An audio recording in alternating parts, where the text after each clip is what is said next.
The Outsiders, Chapter 2. Dally was waiting for Johnny and me under the street light at the corner of Pickett and Sutton, and since we got there early, we had time to go over the drugstore and the shopping center and goof around. We bought cokes and blew the straws at the waitress and walked around eyeing things that were lying out in the open until the manager got wise to us and suggested we leave.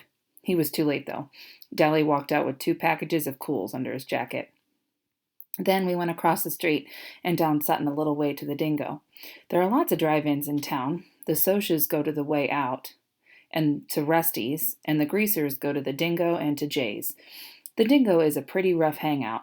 There's always a fight going on there, and once a girl got shot.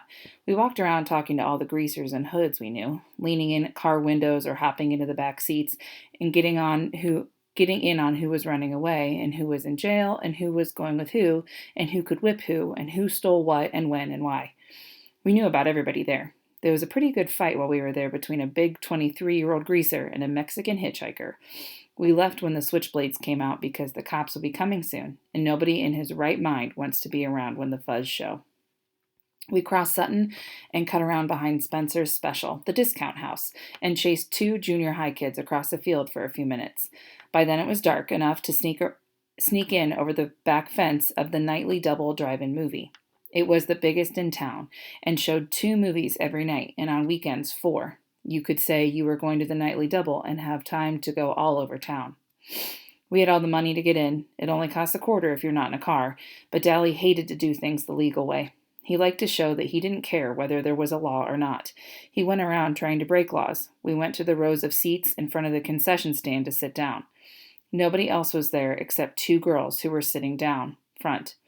Dally eyed them coolly, then walked down the aisle and sat right behind them. I had a sick feeling that Dally was up to his usual tricks, and I was right. He started talking, loud enough for the 2 girls to hear.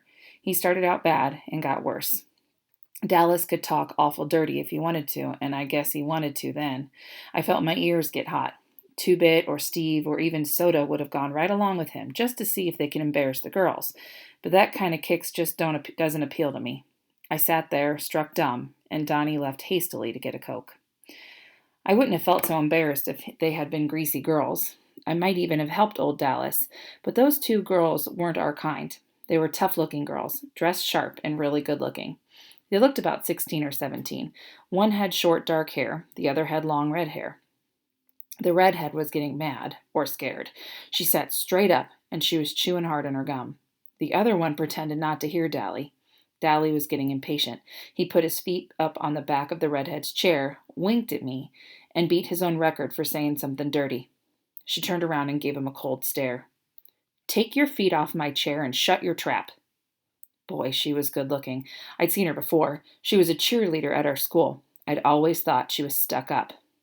Dally merely looked at her and kept his feet where they were. "Who's going to make me?" The other one fumed around and watched us.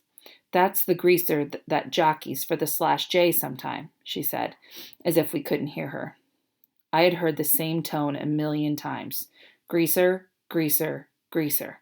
Oh yeah, I had heard that tone before too many times. What were they doing at a drive-in without a car? I thought, and Dallas said, "I know you two. I've seen you around rodeos." "It's a shame you can't ride bull half as good as you can talk it," the redhead said coolly, and turned back around. That didn't bother Dally in the least. "You two barrel race, huh?" "You better leave us alone," the redhead said in a biting voice, "or I'll call the cops." "Oh, my. Dally looked bored. "You've got me scared to death. You ought to see my record sometime, baby." He grinned slyly. "Guess what I've been in for?" "Please leave us alone," she said. "Why don't you be nice and leave us alone?" Dally grinned ruffishly. "I'm never nice. Want a Coke?"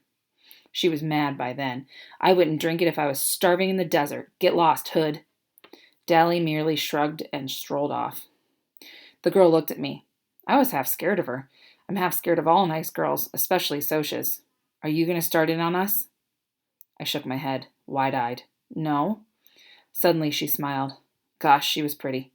"You don't look the type. What's your name?" I wish she hadn't asked me. I hate to tell people my name for the first time. "Ponyboy Curtis." Then I waited for the "you're kidding," or "that's your real name," or one of the other remarks I usually get. Ponyboy's my real name, and personally, I like it. The redhead just smiled. That's an original and lovely name. My dad was an original person, I said. I've got a brother named Soda Pop, and it says so on his birth certificate. My name's Sherry, but I'm called Cherry because of my hair. Cherry Valance. I know, I said. You're a cheerleader. We go to the same school. You don't look old enough to be going to high school, the dark-haired girl said. I'm not. I got put up a year in grade school. Cherry was looking at me. What's a nice, smart kid like you running around with trash like that for? I felt myself stiffen. I'm a Grease, same as Dally. He's my buddy. I'm sorry, Pony Boy, she said softly. Then she said briskly, Your brother Soda Pop, does he work at a gasoline station? A DX, I think? Yeah. Man, your brother is one doll. I might have guessed you were brothers. You look alike. I grinned with pride. I don't think I look one bit like Soda, but it's not every day I hear Socias telling me they think my brother is a doll. Didn't he used to ride in rodeos? Saddle bronc? Yeah. Dad made him quit after he tore a ligament, though. We still hang around rodeos a lot. I've seen you two barrel race. You're good. Thanks, Cherry said. And the other girl, who was named Marcia, said, How come we don't see your brother at school? He's not any older than 16 or 17, is he? I winced inside. I've told you I can't stand it that Soda dropped out. He's a dropout, I said roughly. Dropout made me think of some poor, dumb-looking hoodlum wandering the streets breaking out streetlights. It didn't fit my happy-go-lucky brother at all. It fitted Dally perfectly, but you could hardly say it about Soda. Johnny came back then and sat down beside me. He looked around for Dally and then managed to say hi to the girls and tried to watch the movie. He was nervous, though. Johnny was always nervous around strangers. Cherry looked at him, sizing him up as she had me. Then she smiled softly, and I knew she had sized him up right. Dally came striding back with an armful of Cokes. He handed one to each of the girls and sat down beside Cherry. This might cool you off. She gave him an incredulous look, and then she threw her Coke in his face. That might cool you off, Greaser. After you wash your mouth and learn to talk and act decent, I might cool off too. Dally wiped the Coke off his face with his sleeve and smiled dangerously. If I had been Cherry, I would have beat it out of there. I knew that smile. Fiery, huh? Well, that's the way I like 'em. He started to put his arm around her, but Johnny reached over and stopped him. Leave her alone, Dally. Huh? Dally was taken off guard. He stared at Johnny in disbelief. Johnny couldn't say boo to a goose. Johnny gulped and got a little pale, but he said, You heard me. Leave her alone. Dallas scowled for a second. If it had been me or Two-Bit or Soda or Steve or anyone but Johnny, Dally would have flattened him without a moment's hesitation. You just didn't tell Dally Winston what to do. One time, in a dime store, a guy told him to move over at the candy counter. Dally had turned around and belted him so hard it knocked a tooth loose. A complete stranger, too. But Johnny was the gang's pet, and Dally just couldn't hit him. He was Dally's pet, too. Dally got up and stalked off, his fists jammed in his pockets and a frown on his face. He didn't come back. Cherry sighed in relief. Thanks. He had me scared to death. Johnny managed an admiring grin. You sure didn't show it. Nobody talks to Dally like that. She smiled.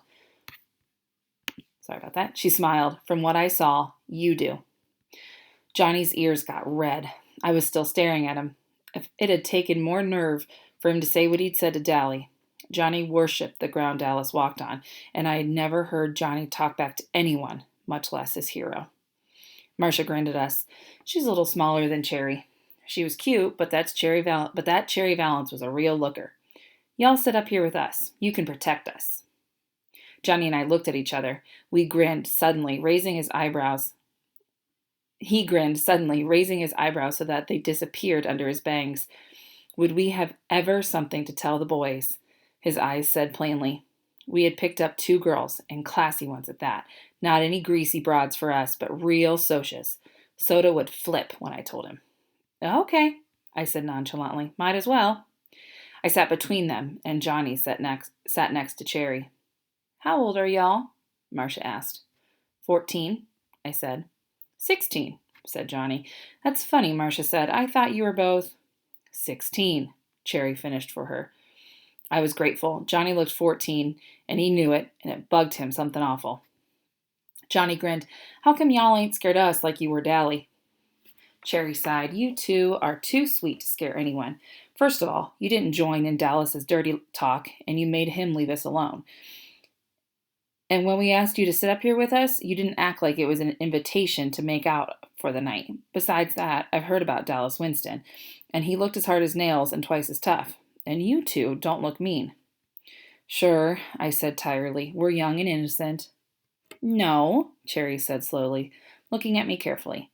Not innocent. You've seen too much to be innocent, just not dirty. Dally's okay, Johnny said defensively, and I nodded. You take up for your buddies, no matter what they do. When you're a gang, you stick up for the members. If you don't stick up for them, stick together. Make like brothers. It isn't a gang anymore. It's a pack. A snarling, distrustful, bickering pack like the Socs and their social clubs, or the street gangs in New York, or the wolves in the timber. He's tough, but he's a cool old guy. He'd leave me alone if he knew you, I said, and that was true. When Steve's cousin from Kansas came down, Dally was decent to her and watched his swearing. We all did around nice girls who were the cousinly type. I don't know how to explain it. We try to be nice to the girls we see once in a while, like cousins or girls in class. But we still watch a nice girl go by on a street corner and say all kinds of lousy stuff about her. Don't ask me why. I don't know why. Well, Marcia said with finality, I'm glad he doesn't know us. I kind of admire him, Cherry said softly, so only I heard, and then we settled down to watch the movie. Oh yeah, we found out why they were without a car. They'd come with their boyfriends, but walked out on them when they found out the boys had brought some booze along. The boys had gotten angry and left.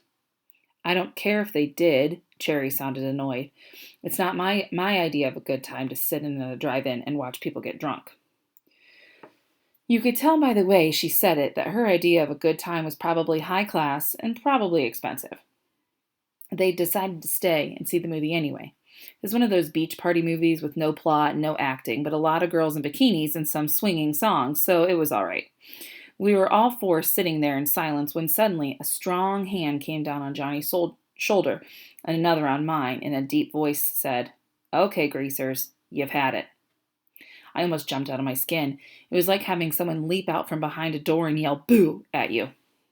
I looked fearfully over my shoulder, and there was Two-Bit, grinning like a cheesy cat. Glory, Two-Bit, scare us to death. He was good at voice imitations, and it sounded for all the world like a snarling Soc. Then I looked at Johnny. His eyes were shut, and he was as white as a ghost. His breath was coming in smothered gasps. Two-Bit knew better than to scare Johnny like that. I guess he'd forgotten. He's kind of scatterbrained. Johnny opened his eyes and said weakly, Hey, Two-Bit. Two-Bit messed up his hair. Sorry, kid, he said. I forgot. He climbed over the chair and plopped down beside Marcia. Who's this, your great-aunt's? Great-grandmother's twice removed, Cherry said smoothly. I couldn't tell if Two-Bit was drunk or not. It was kind of hard to tell with him. He acts boozed up sometimes, even when he's sober. He cocked one eyebrow up and the other down, which he always does when something puzzles him or bothers him, or when he feels like saying something smart. Shoot, you're 96 if you're a day. I'm a night, Marcia said brightly. Two-Bit stared at her admiringly. Brother, you're a sharp one. Where'd you two ever get to be picked up by a couple of greasy hoods like Pony and Johnny? We really picked them up, Marcia said. We're really Arabian slave traders, and we were thinking about shanghaiing them. They're worth 10 camels apiece, at least. 5, Two-Bit disagreed. They don't talk Arabian, I don't think. Say something in Arabian, Johnny Cake. Aw, cut it out, Johnny broke in. Dally was bothering them, and when he left, they wanted to sit with us to protect them. Against wisecracking greasers like you, probably. Two-Bit grinned because Johnny didn't usually get sassy like that.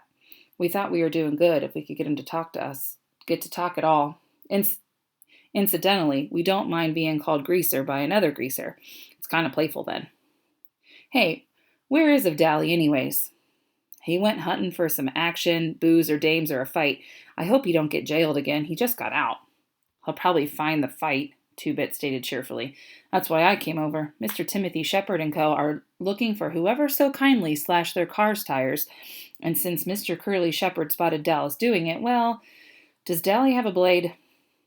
Not that I know of, I said. I think he's got a piece of pipe, but he busted his blade this morning. Good.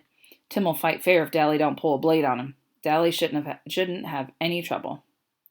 Cherry and Marcia were staring at us. You don't believe in playing rough for anything. You don't believe in playing rough or anything, do you? A fair fight isn't rough, Two-Bit said. Blades are rough. So are chains and heaters and pool sticks and rumbles. Skin fighting isn't rough. It blows off steam better than anything. There's nothing wrong with throwing a few punches.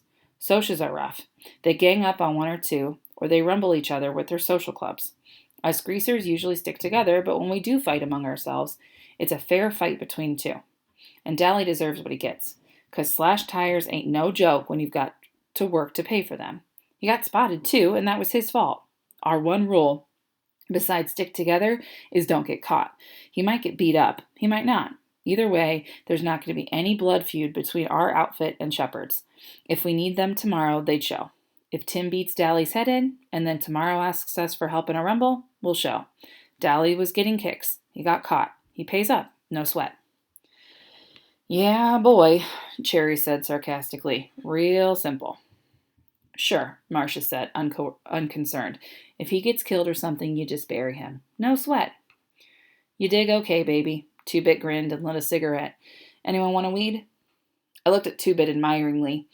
He sure put things into words good. Maybe he was still a junior at 18 and a half, and maybe his sideburns were too long, and maybe he did get boozed up too much.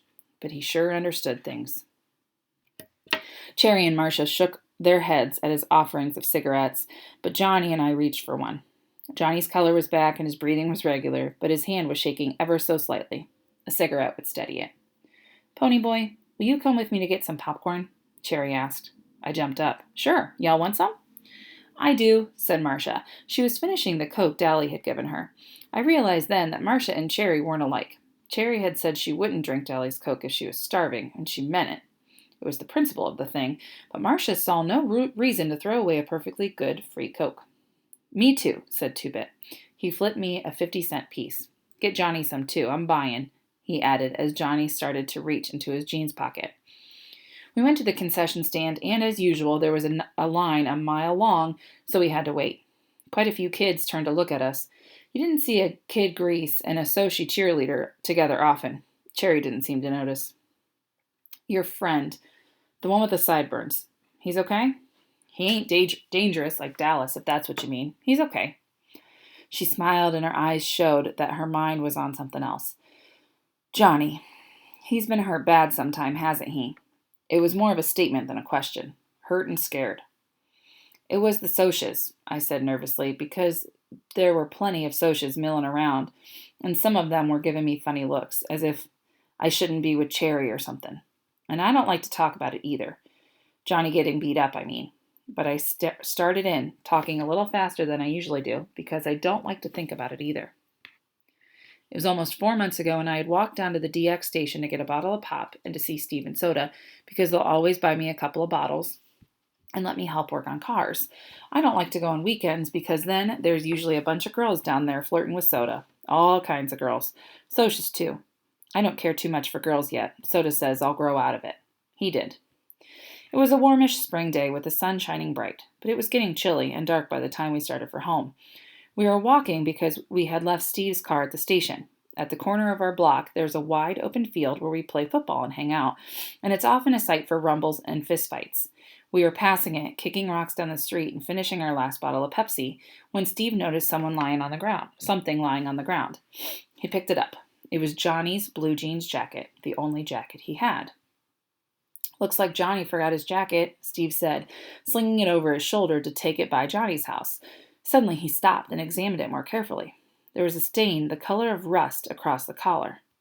He looked at the ground. There were some more stains on the grass. He looked up and across the field with a stricken expression on his face. I think we all heard the low moan and saw the dark, motionless hump on the other side of the lot at the same time. Soda reached him first. Johnny was lying face down on the ground. Soda turned him over gently, and I nearly got sick. Someone had beaten him badly.